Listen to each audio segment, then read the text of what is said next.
If anyone comes to me and does not hate his father and mother, wife and children, brothers and sisters, yes, and his own life also, he cannot be my disciple. Today I want to look at Luke 14:26, but the most important thing I want to convey in this video is that we should never read just one verse. We should always read each verse of the Bible within the framework or the context of the entire Bible.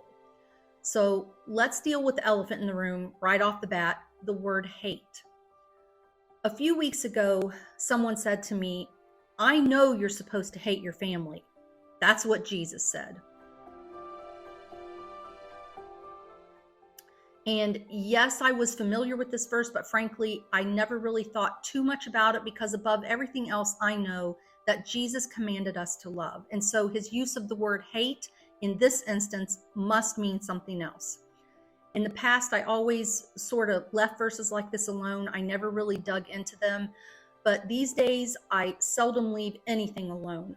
I look it up. I research because I want to know. I want to understand. And truthfully, I don't always find an answer, but I try and I read as much as possible. So I looked into Luke 14:26, and on the surface, it does sound bad.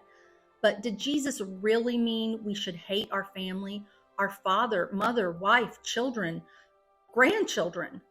So let's get into it. The book of Luke was originally written in Greek by Luke, who was a Gentile, not a Jew, a physician, a companion of the Apostle Paul, and a Greek-trained historian. So it makes sense that he wrote his gospel in Greek. The Greek word misio translates to the English word hate. Now that we've addressed that, let's read Matthew 19:16 through 19, where Jesus is speaking to the rich young ruler who asks him, "What good thing shall I do that I may have eternal life?" And Jesus tells him, "If you want to enter into life, keep the commandments." When the young man asks which commandments, Jesus tells him, along with a list of several others, to honor your father and your mother and love your neighbor as yourself. Now, you cannot honor your father and mother and love your neighbor as yourself if you hate them and hate yourself. 1 John 3:15 tells us whoever hates his brother is a murderer, and you know that no murderer has eternal life abiding in him. And Jesus said in Matthew 5:21 through 22, "You have heard that it was said to those of old, 'You shall not murder, and whoever murders will be in danger of the judgment.' But I say to you that whoever is angry with his brother without a cause shall be in danger of the judgment."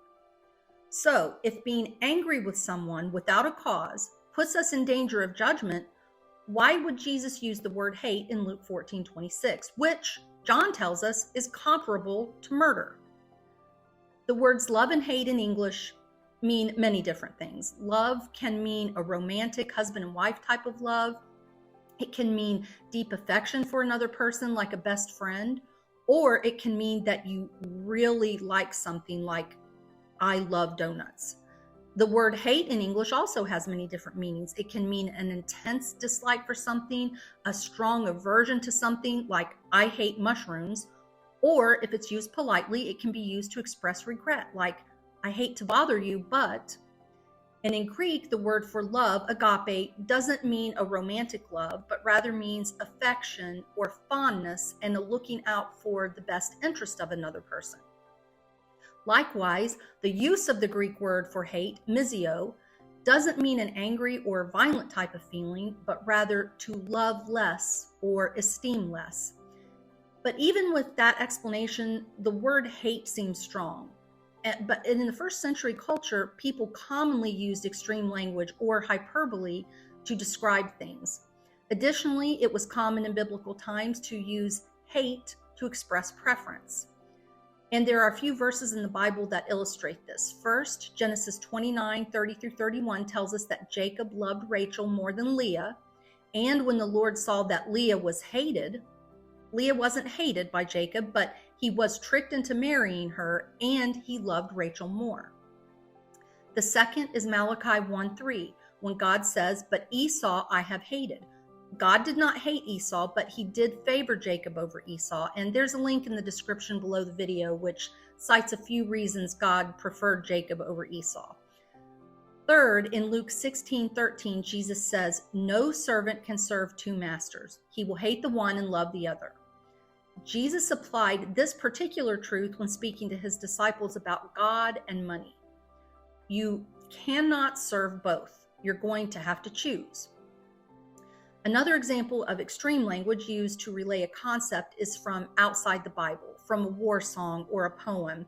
And here's the title that I'm not even going to attempt to pronounce. It is said that in battle, men must count his own life his enemy for the honor of Sparta. Does this mean that soldiers should have let themselves be killed? That their own bodies are the literal enemy? Or does it mean that a soldier should make his own self-interest secondary to serving in war? So what Jesus is saying is that if you do not elevate being a follower of him above everything else, if you do not put him above everything else, including your family, you cannot be his disciple. And even said like that, again, it sounds pretty harsh, but just after the statement in verses 28 through 33, Jesus clarifies what he means. He uses the analogy of someone building a tower. Now, I'm paraphrasing here, but he says that if someone decides to build a tower but doesn't sit down and count the cost of building the tower first, making sure he has enough money to complete the project, he's going to be mocked. Or what kind of a king doesn't first consider the consequences of going to war with an army of 10,000 men when his enemy has an army of 20,000 men? Now, I know some will say, well, how are we supposed to know what Jesus is really saying when he uses metaphors, irony, and hyperbole? This is why you should never read just one verse. You must read everything within the framework of the entire Bible. And humans use hyperbolic language every day. I don't know how many times I've said, I'm going to kill my dog when he's had an accident in the house. And I've said to my husband in the past, I'm going to kill them when I found out something our kids did as teenagers. And we've all said things like that. But obviously, I am not going to kill my dog. I love my dog. And no matter how angry I was, I would obviously never kill my children. It's an extreme use of language to place emphasis on something. And in my case, the emphasis was on how angry I was at the time. When we become followers of Christ, we should know what to expect ahead of time. And that's what verses 28 to 33 are about, counting the cost. We will experience being mocked. We may experience resistance from our own family over our decision to devoutly follow Jesus. And we may even be rejected by family and friends. And someday we may be forced to make a choice between them and Jesus. On our way home from church a few weeks ago, my husband and I were talking about the sermon, and I can't recall exactly what the sermon was about, but our grandson was in the back seat. I don't remember how the conversation took this turn, but I said to him, I love God more than I love Papa. Now, that elicited a big old what from our grandson, and it occurred to me, I had never said those words out loud before. It had just never come up in conversation. My husband and I had never discussed this particular subject, not in this exact way. And after hearing my grandson's upset reaction, I glanced at my husband who was driving, and for a moment I thought, oh, maybe I shouldn't have said what I said out loud. But he looked in the rearview mirror at my grandson and he said, Mama is correct. She is supposed to love God more than me. She's supposed to love God more than anyone. And unfortunately, not everyone will agree with this, and some will actually be offended by it. And Jeremiah 6:10 says, their ears are closed so that they cannot hear. The word of the Lord is offensive to them. They find no pleasure in it. I look at it like this. If I love Jesus more than anything or anyone else, I'm going to do his will. I'm going to follow his command to love the Lord my God with all my heart, with all my soul, and with all my strength, and with all my mind, and my neighbor as myself. And by doing so, I will be the best person I can possibly be. I will be the best wife I can be. I will be the best mother, the best grandmother that I can be. I love Jesus and I want to do his will because he first loved me. I love him because of what he did for me. He willingly took my place on the cross. He took the punishment that I deserved so that I could go to heaven. The perfect sinless Son of God did that for me, and he did that for you. I hope this video was helpful and clarified a verse that I know a lot of people don't like because it's often taken out of context. If you like this video, please click the like button, as this will encourage YouTube to push the video out to others, and click the share button if you think it was interesting or might be helpful to someone else. Next time, I'm going to talk about another verse in the Bible that I think is misunderstood, and it has to do with fear.